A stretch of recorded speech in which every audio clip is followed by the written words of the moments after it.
Hello guys, நீங்க பார்க்கறது Tamil anime 2.0 நான் தான் உங்க சென்பாய்.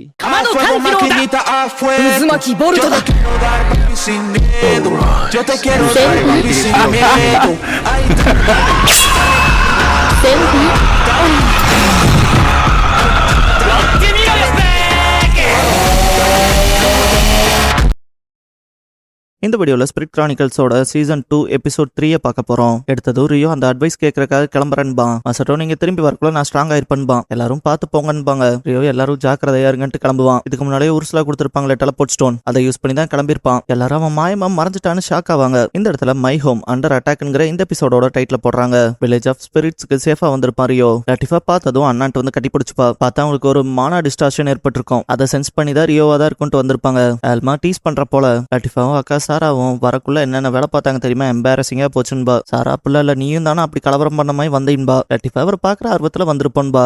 எனக்கு உங்க எல்லாத்தையும் பார்த்ததுல சந்தோஷம்ட்டு எல்டர்ஸ் கிட்ட சில விஷயங்கள் பேசணும்பா. செல்டோரா வந்து ஆல்ரெடி இந்த ஆர்டன் மானா டிஸ்டார்ஷனை பத்தி தெரிஞ்சிருப்பாரு. ஸ்ட்ரால் ரீஜியன்ல இருந்து தான் வருதுன்னு சென்ஸ் பண்ணிருப்பாரு. அது 6 பில்லர்ஸ் ஆஃப் ஃபிளைட்டோட பை ப்ராடக்டா நடந்திருக்கலான்னு பாரு ரியோ. அதை நானும் அப்படிதான் நம்புறேன். ஏன்னா இந்த பில்லர்ஸ் ஆஃப் ஃபிளைட் வந்து ஸ்பேஸ் டைம் மேஜிக் போல ஆயிருக்கு. அண்ட் இதுக்கு முன்னால டிவைன் டீமன் வார் நடந்துச்சுல, அதுக்கான 6 ஹீரோவை கொண்டு வரக்கான தீர்க்க தரிசனம் நிறைவேறி இருக்குன்பா. ஒரு சில ஹீரோஸ் வந்து அவுட் சைட் த வேர்ல்டு இருந்தா வந்திருக்காங்கன்னு எப்படி சொல்றீங்கன்னு கேட்பாங்க ரியோ. ஏன்னா நானே 2 பொண்ணையும் ஒரு பையனையும் காப்பாத்தி வச்சிருக்கேன்பா. ஒரு சில அவங்க ஹீரோஸான்னு கேட்பாங்க ரியோ. இல்ல, அந்த பில்லரை தாண்டி ரொம்ப தூரத்துல தான் டிரான்ஸ்போர்ட் ஆகப்பட்டிருக்காங்க. ஆனா அவங்களோட மத்த 2 ஃப்ரெண்ட்ஸ் வந்து அவங்க கண்ணு முன்னாலே டிரான்ஸ்போர்ட் ஆனதை பாத்துருக்காங்க. ஆனா அவங்க இங்க இல்லைங்கும் போது அவங்க ஹீரோஸா இருப்பாங்களோங்கும் போது ரியோ எனக்கும் அப்படிதான் படுது. எனக்கு தெரிஞ்ச என் கூட இருக்க 3 பேரும் அந்த சமனிங்ல சிக்கி இருப்பாங்கன்பா. சில்டோரா வேற உலகத்துல இருந்து வந்திருக்காங்கன்னு சொல்றீங்க, அவங்களோட எப்படி கம்யூனிகேட் பண்றீங்கன்னு கேட்பாரு ரியோ. நான் என் போன ஜென்மத்துல அங்கதான் வாழ்ந்தேன். இப்போதைக்கு இந்த விஷயத்த நான் எக்ஸ்பிளைன் பண்ண சொல்லாம இந்த விஷயத்துல என்ன பண்ணலான்னு நல்ல ஐடியா குடிப்பீங்கன்னு நம்பி வந்தன்பா. ஒரு சில சரி அந்த விஷயத்த அப்புறம் பேசிக்கலான்பாங்க ரியோ. ரொம்ப சந்தோஷம்ட்டு இன்னொரு ரெக்வஸ்ட்ன்பா. ஒரு சில எங்களால முடிஞ்சதை செய்யறோம்பாங்க ரியோ. என் கூட இருக்கவங்களுக்கு ப்ரொடெக்ஷன் தேவை, நீங்க பாத்துக்க முடியுமான்பா. செல்டோரா இன்னும் டீடைல்ஸ் வேணும் பாரு ரியோ. நான் அவங்கள பாதுகாத்துட்டு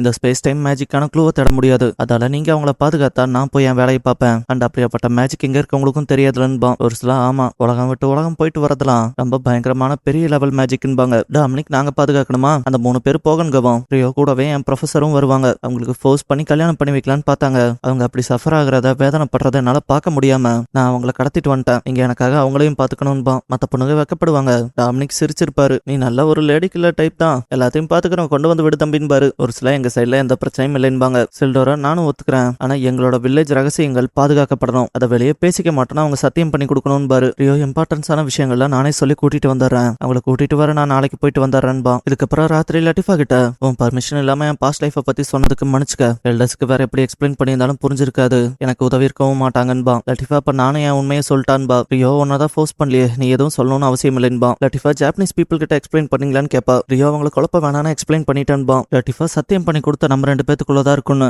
ஏன் இப்படி பண்ணின்பா ரியோ. சிரிக்கவும் ஏன் சிரிக்கிறேன்பா. அவன் நீ பார்க்க கியூட்டா இருக்க, சிரிக்காம எப்படி இருக்க முடியும்பா. லட்டிஃபா இது நியாயமே இல்லைன்ட்டு உட்காந்துருப்பா ரியோ. என்னதான் ஜாப்பனீஸ் பீப்புள் இங்க வந்தாலும் நீ எனக்கு ஸ்பெஷல்ங்கிறது மாறாதுன்பா. அவ தெரியும்பா ரியோ. நான் ஒரு பொண்ணை லவ் பண்றதா சொன்னேன்ல, அப்புறம் என் பேரண்ட்ஸ் டிவோர்ஸால என் குட்டி தங்கச்சியை பிரிய வேண்டியதா போச்சுன்னு சொன்னேன்லன்பா. லட்டிஃபா சொன்னீங்கன்ட்டு பார்க்கவும் ரியோ அந்த 2 பொண்ணுங்க தான் வந்திருக்காங்க. ஆனா என்னோட மெமரி சமக்காவா ஹருட்டோவோடதுங்கிறத நான் சொல்லலைன்பா. லட்டிஃபா ஏன்னு கேப்பா ரியோ. அவங்க மனசு எமோஷனலா ரொம்ப உடையக்கூடியதா இருக்கும், நான் அதை உடச்சிடக்கூடாதுங்கிறக்காக தான் அதை சொல்லவே இல்லை. நீயும் என்னோட அந்த பாஸ்ட் லைஃபோட ஐடென்டிட்டியை பத்தி வெளியே சொல்லிடாதீன்பா. லட்டிஃபா ஆக்சுவலா உங்களுக்கு சொல்லணும்னு தோணுதுலன்பா ரியோ. இல்ல லட்டிஃபா, நீங்க எப்படி ஃபீல் பண்றீங்கன்னு சொல்லுங்கண்ணா, இல்லாட்டி என்னால என் ப்ராமிஸை பாதுகாக்க முடியாதுன்பா. ரியோ கிட்ட போய் இங்க பாரு, நான் பாஸ்ட்ல இருந்தது முக்கியம் இல்ல, நேரம் வரப்ப அதை யார்கிட்ட சொல்லுமோ அதை சொல்லிக்கிறேன், ஆனா இப்ப வேணான்பா. அவ எப்படி இப்படி ஃபீலிங்ஸ் எல்லாம் உதறி தள்ளிட்டு வாழ முடியும், என்னால எல்லாம் முடியாதுங்கிறப்ப ரியோ அரவணைச்சுப்பான். அடுத்த நாள் ரியோ காலையில கிளம்புறப்ப திரும்பி எப்ப வருவீங்கன்னு கேட்பாங்க ரியோ. 2 வாரத்துல வந்துடுறான்பா. லட்டிஃபா வந்து சாஞ்சிட்டு சேஃபா இருங்கன்பா. பர்ஃபியெல்லாம் குட்டி பொண்ணு மாதிரி பண்றா பாருன்ட்டு சிரிப்பா. இதுக்கப்புறம் ரியோ கிளம்பவும் பொண்ணுங்க சேஃபா போயிட்டு வாங்கன்பாங்க.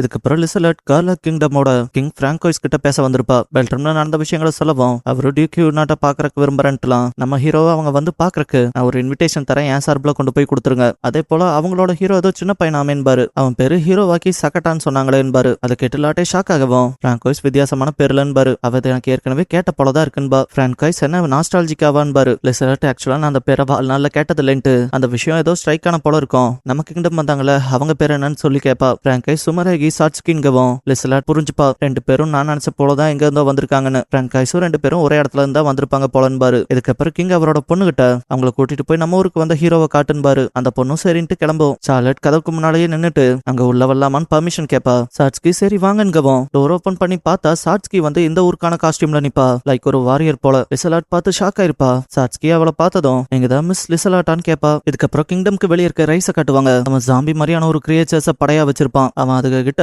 உங்களுக்கு இந்த கலர் கிங்டம்க்கு வெளியே எந்த லார்ஜ் குவான்டிட்டி ஆஃப் மேஜிக் தெரிஞ்சாலும் அதை சென்ஸ் பண்ணி மொத்தமா காலி பண்ணுங்க. அதே போல உங்களை யாராவது பார்த்துட்டா இறக்கம் காட்டாம கொன்றுங்க. நாளைக்கு சூரியன் மறையற வரைக்கும் உங்களுக்கு டைம் இருக்குன்னு தாட்டி விடுவான். இதுக்கப்புறம் மசட்டோவுக்கு சிலியா டீச் பண்றதை காட்டுவாங்க. மசட்டோ லைட்டா கடுப்புல இருக்க போல இருந்தாலும் கொஞ்சம் கொஞ்சமா அந்த விஷயங்களை என்ஜாய் பண்ண ஆரம்பிச்சிருப்பான். இதுக்கப்புறம் மிஹரோ அந்த ஆக்கி சமைக்கிறத காட்டுவாங்க. மிஹரோ அருட்டோ சீக்கிரம் வந்துருவானா என்னன்னு பேசிட்டு இருக்கப்ப ஆக்கி இதையே தான் நேத்து ராத்திரில இருந்து கேட்டுக்கிட்டே இருக்கீன்பா. மிஹரோ அப்படியா நான் அதை ரியலைஸே பண்ணலேன்பா. ஆக்கி இன்னும் எத்தனை நாளைக்கு இப்படியே வாழ்றதுன்பா. மிஹரோ ஏன் இப்படி சொல்றீங்கவா? ஆக்கி இப்ப நம்ம புது சாப்டருக்கு போகணும். லைக் ஸ்கூல்ல நம்மளோட புது டேர்ம்க்கு நம்ம இங்க ஸ்டக் ஆயிருந்தா நமக்கான வாழ்க்கை அங்க கண்டினியூ ஆகுமா? அதெல்லாம் தாண்டி அண்ணாவும் அக்காவும் வேற மிஸ் ஆயிட்டாங்க. நான் திரும்ப போய் எப்படி அம்மாவை பாக்குறது இல்ல பார்க்க முடியாமே போயிருமான்பா. மிஹரோ கவலைப்படுறியான்ட்டு கட்டி பிடிச்சுப்பா. ஆக்கி இல்லாமையா என்ன நீயும் கவலைப்படுறியா மிஹரோன்னு கேப்பா. மிஹரோ ஆனா நீயே அப்புறம் மசட்டோ ஐஷியா சிலியா ஹர்டோன்னு எல்லாரும் என்ன சுத்தி இருக்கப்ப எனக்கு கொஞ்சம் நிம்மதியா இருக்குன்பா. ஆக்கி திரும்ப போக வேணாமான்னு கேப்பா. மிஹரோ திரும்ப போகணும் தான் இருக்கு. ஹர்டோ நம்மள தாட்டி விடுறக்கு ரொம்ப கஷ்டப்படுறான்ல. இப்போதைக்கு நம்ம அவனை ரிலாக்ஸ்டா அவன் வேலையை பார்க்க விட்டாதான் நம்மளாலையும் போக முடியும்பா. ஆக்கி நான் உங்ககிட்ட ஒரு கேள்வி கேட்கலாமா? இந்த ஹர்டோ விஷயத்துல நேர்மையா என்கிட்ட பதில் சொல்லணும்பா. மிஹரோ என்ன சொல்ல வரேன்பா?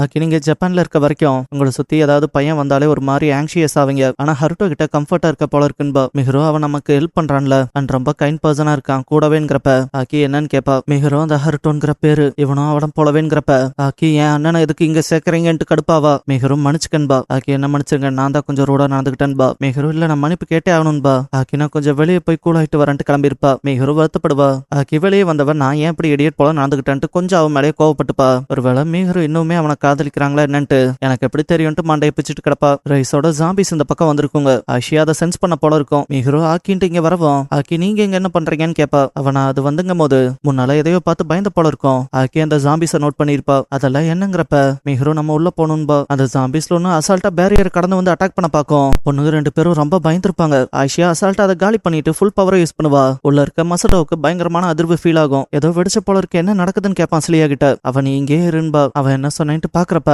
சிலியா நகராம அங்கேயே கோரன்ட்டு கிளம்புவா. ஐஷியா வெளியே அதை எவ்வளவுதான் அட்டாக் பண்ணாலும் அது திரும்ப திரும்ப எந்திரிக்கும். ஆக்கி அது இன்னும் உயிரோட தான் இருக்கான்னு கேப்பா. திடீர்னு பார்த்தா சைட்ல இருந்து இன்னொன்னு தாக்க வரும். அதை தாக்கிருப்பா. ரியோ நான் உன்ன நம்பிதான் அவங்கள விட்டுட்டு போறேன்னு சொல்லிருப்பான் இல்லையா. அதை யோசிச்சுட்டு ஐஷியா நான் அவங்களை காப்பாத்துவேன்னு நினைப்பா. டக்குன்னு பார்த்தா அந்த பொண்ணுகளை இன்னொன்னு மறைஞ்சு இருந்து தாக்கும். சிலியா அவங்களை காப்பாத்திட்டு இவங்க ரெண்டு பேர்த்த நான் பாத்துக்கிறேன்பா. மறுபடியும் மூணு எந்திரிச்சு தாக்க வரலான்னு பாக்குறப்ப ரியோவே வந்து அசால்ட்டா ஒன்னு அடிச்சு போட்டு கொஞ்சம் டைம் எடுத்துக்கிச்சு சாரின்பா. எல்லாரும் ரியோ வந்துட்டு ஹாப்பி ஆவாங்க. ரியோ மனசுக்குள்ள இது என்ன இப்படி ரெசிஸ்ட் பண்ணுது டஃபா இருக்கும் போலன்னு நினைச்சிட்டு ஐஷியா கிட்ட இதை பத்தி ஏதாவது உனக்கு தெரியுமான்னு கேட்பான். ஐஷியா தெரியல ஆனா இதுகளை பார்த்தா நார்மல் மான்ஸ்டர்ஸ் போல இல்லைன்பா. ரெண்டு லைட் கலர்ஸ்ல இருக்கும் ஒன்னு டார்க் கலர்ல இருக்குல்ல அதுல டார்க் கலர் ரொம்ப ஸ்ட்ராங்கா இருக்கும் போலன்பா. ரியோ அதை நான் பாத்துக்கிறேன் மிச்சதை நீ பாத்துக்கன்பா. அது தப்பிச்சு வரலான்னு பாக்குறப்ப ரியோ முன்னால போயிருப்பான். அது அட்டாக் பண்றது ஃபாஸ்டா இருக்குன்னு ரியலைஸ் பண்ணுவான் ரியோ. இருந்தாலும் வயிற்று அடிச்சு நாக் அவுட் பண்ணிட்டு அது மேல கால் வச்சு நிப்பான். அது ரியோவை பார்க்கும்போது நீ ரொம்ப டஃபா தான் இருக்கீன்ட்டு கத்தி எடுத்து முதுகுல சொருகி இருப்பான். அந்த மான்ஸ்டர் ரொம்ப துடிக்கும். ரியோ இதோட லைஃப் ஃபோர்ஸ் ரொம்ப ஸ்ட்ராங்கா தான் இருக்குன்னு நினைப்பான். அது ரியோ கிட்ட ஏதோ கம்யூனிகேட் பண்ண விரும்புற போல இருக்கும். ஒன்ஸ் அது அழிஞ்சதும் பார்த்தா அந்த ஆர்டிஃபேக்ட்கான ஸ்டோன் வரும். ரியோ இது மான்ஸ்டர் தான் போலன்னு நினைப்பான். ஐஷியா வந்துட்டு மத்த ரெண்டையும் காலி பண்ணிட்டு கல்ல காட்டுவா. ரியோ தேங்க்யூ சொல்லுவான். இதுக்கப்புறம் சிலியா டைம் போய் தேங்க்யூ சொல்லுவான். லாஸ்டா அந்த மான்ஸ்டர் வாய் அசைச்சிருக்கும் இல்லையா அது தயவு செஞ்சு என்ன கொன்றுன்னு கேட்டிருக்கோம். அது ரியோ யோசிச்சு பாப்பான். ஆக்கி இந்த தப்பெல்லாம் என்னாலதான் நான் வெளியே போயிருக்க கூடாதுன்ட்டு மன்னிப்பு கேட்பா. மிகரும் நான் தான் சாரி கேட்கணும். நான் தான் தேவையில்லாத விஷயத்த வாய் விட்டு அந்த பொண்ணு அப்படி வெளியே போக விட்டதுன்பா. ஆக்கி அப்பல்ல இல்ல அக்கா மன்னிச்சிருக்கான்பா. மிகரும் மன்னிப்பு கேட்பா. ரியோ ஸ்மெல் ஏதோ நல்லா வருதேன்பா. சாப்பாடு பண்ணி வச்சிருக்கதா சொல்லவும் ஓமு ரைசான்னு கேட்பான். மிகரும் ஆமான்பா. சிலியா பசிக்குது சீக்கிரம் சாப்பிடலான்பா. மசட்டோ ஸ்டார் லாங்குவேஜ் அசால்ட்டா கத்திருப்பான். சிலியா அதை அப்ரிஷியேட் பண்ணுவா. ரியோ எனக்கும் பசிக்குதுன்பா. மிகரும் டக்குன்னு முடிஞ்சிரும்ட்டு ஆக்கியே ஹெல்ப்புக்கு கூட்டிட்டு போவா. ரியோ டக்குன்னு எல்லாத்தையும் கூப்பிட்டு நம்ம சீக்கிரம் இங்க இருந்து கிளம்ப போறோம்பா. ரைஸோட அந்த ஜாம்பி பட சுத்தி இந்த மேஜிக்கல் யூசர்ஸ் எல்லாம் புடிச்சிட்டு வந்திருக்குங்க. ரைஸ் ஒரு குரூப் மட்டும் வரல. அதை அழிக்க அதீத சக்தி வேணும். என்னாச்சோ இதுல பிளான் வேற மாறும். ஏன்னா நம்பர்ஸ்ல குறைபாடு இருக்குன்ட்டு பேசாம ஃப்ரெஷ்ஷாவே உருவாக்கிக்கலான்ட்டு கல் எடுப்பான். ஆர்டிஃபேக்டை யூஸ் பண்ணிட்டு இந்த தடவை விஷயங்கள் எப்படி போகுதுன்னு பாக்கலான்பா. இதோட இந்த எபிசோட் முடிஞ்சது. வீடியோக்கு எப்பவும் போல ஒரு லைக்கை போட்டுருங்க.